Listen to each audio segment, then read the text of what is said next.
अस्मिता दुबे, इस वक्त की बड़ी खबर जगदलपुर में 210 नक्सलियों का पुनर्वास। 210 नक्सलियों पर था 9 करोड़ 18 लाख का इनाम। तो सेंट्रल कमेटी मेंबर रूपेश पर 40 लाख का इनाम था। 5 हार्डकोर नक्सलियों पर 25-25 लाख का इनाम। तो वहीं 10-10 लाख के 3, 8-8 लाख के 50 नक्सली, 5-5 लाख के इनामी 43, 1-1 लाख के 108 इनामी। तो वहीं नक्सलियों ने किया सरेंडर। एक सीसीएम यानी कि सेंट्रल कमेटी मेंबर, 4 डीएसजेड सीएम और मेंबर है। तो वहीं आरसीएम रीजनल कमेटी मेंबर भी बताए जा रहे हैं। 22 डीवीसीएम डिविजनल कमेटी मेंबर हैं। 61 एसीएम यानी कि एरिया कमेटी मेंबर। तो 99 पार्टी मेंबर, 22 पीएलजीए। कुल 210 माओवादियों का पुनर्वास हुआ है। AK-47 राइफल, 19 इंसास राइफल और 23 इंसास LMG राइफल बरामद किया गया। एक SLR राइफल बरामद किया गया है। 17 carbine, 4 BGL launcher, 11-12 bore single shot, तो 41 पिस्टल, एक टोटल हथियार 15 बरामद किए गए हैं। इसी पर ज्यादा जानकारी के साथ सहयोगी जुल्फिकार अली फोन लाइन पर जुड़ चुके हैं। जुल्फिकार, बड़ी उपलब्धि एक बार फिर से पुनर्वास की यहाँ पर देखने को मिली। बिल्कुल, छत्तीसगढ़ ही नहीं पूरे देश के इतिहास का कल जो है बहुत ही बड़ा दिन माओवाद के इतिहास में कहा जा सकता है, क्योंकि माओवाद जब से शुरुआत हो उसके बाद से इतना बड़ा सरेंडर या जिसे पुनर्वास कहा जा रहा है माओवादियों का नहीं हुआ। 210 माओवादियों ने यहाँ पर पुनर्वास, जो सरकार की नीति है, जो सरकार की नई पुनर्वास नीति है उसके तहत संविधान पर भरोसा जताते हुए मुख्य धारा से जुड़ने के लिए जंगल से बाहर आए।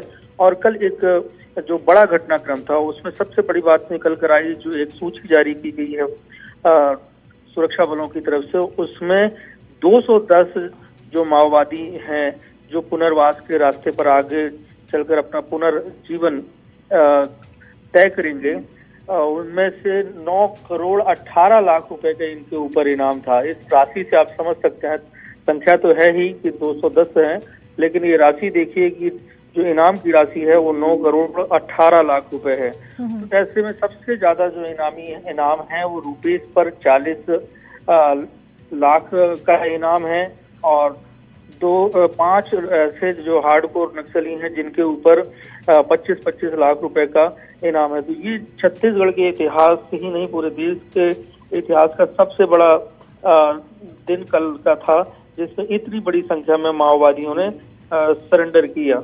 तो ये समझा जा सकता है। जी बिल्कुल, क्योंकि बड़ी बड़ी संख्या में अब माओवादी सरेंडर करते हुए दिखाई दे रहे हैं। ऐसे में अभी भी आखिर कितने माओवादी है, कोई ऐसा डेटा बना है क्या जो अभी भी सक्रिय है? अभी कुछ जो डेटा है जो पुलिस डिपार्टमेंट ने बनाया है, लेकिन ये पूरा, क्योंकि ये सार्वजनिक माओवादियों की तरफ से तो उनकी कितनी संख्या है, कितने लोग हैं, ये सार्वजनिक किया जाता नहीं है। लेकिन सुरक्षा बल जो है ना उनके डेटा अलग अलग इंफॉर्मेशन से इकट्ठा करते हैं। तो ये पूरी जो जानकारी होती है वो सामान्यतः गोपनीय जानकारी होती है, क्योंकि अभी 210 माओवादियों ने सरेंडर किया। ये माड़ डिवीजन के हैं। हालांकि अभी ये जैसे हिड़मा के बारे में कहा जाता है कि बटालियन नंबर 1 को वो लीड करता है, उसमें भी करीब 400 से 500 माओवादी हो सकते हैं। तो अब जो उत्तर बस्तर तो पूरी तरीके से माओवाद से मुक्त हो गया, लेकिन दक्षिण बस्तर अभी भी बाकी है। तो अभी ये संख्या बहुत ज्यादा नहीं है, ये जरूर कहा जा सकता है। और जिस तरीके से केंद्रीय गृह मंत्री ने संकल्प लिया था कि मार्च 2026 तक माओवाद खत्म होगा, तो उसी रास्ते पर ये एंटी नक्सल ऑपरेशन चल रहे हैं और ये सरेंडर जो हो रहे हैं उसी एक मील का पत्थर साबित होंगे।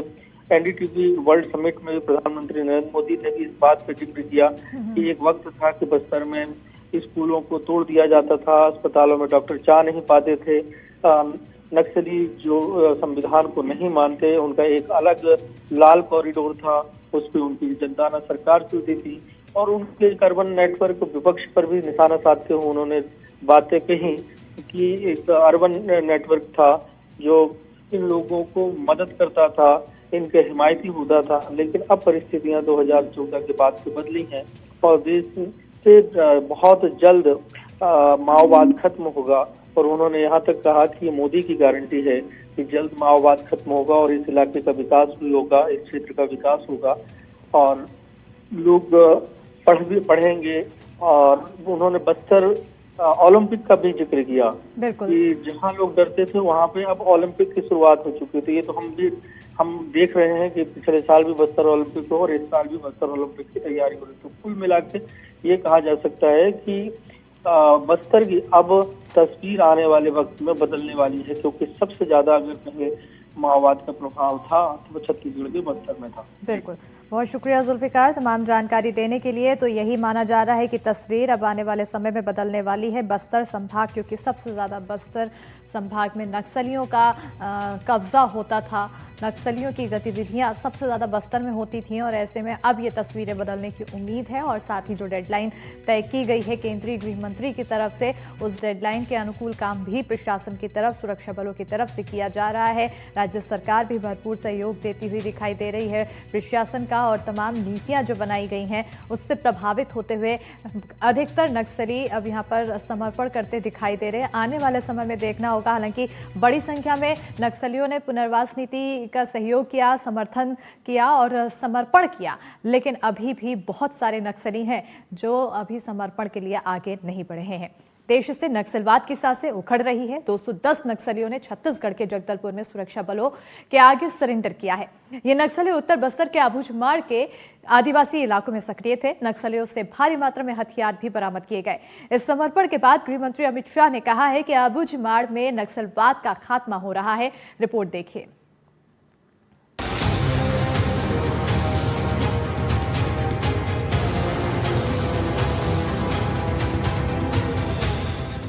ये वो लोग हैं जिन्होंने अपनी पूरी जिंदगी नक्सली विचारधारा के तहत सरकार का हथियार बंद विरोध करने में बिता दी, लेकिन अब देश के मुख्य धारा में लौट आए हैं। महाराष्ट्र के बाद अब छत्तीसगढ़ के अबूझमाड़ में सक्रिय 208 नक्सलियों ने सुरक्षा बलों के सामने सरेंडर कर दिया। इनमें 98 पुरुष और 110 महिला नक्सली शामिल हैं। माड़ डिवीजन के मुखिया और नक्सलियों के सीसी मेंबर रूपेश अपनी पूरी टीम के साथ सरेंडर कर चुका है।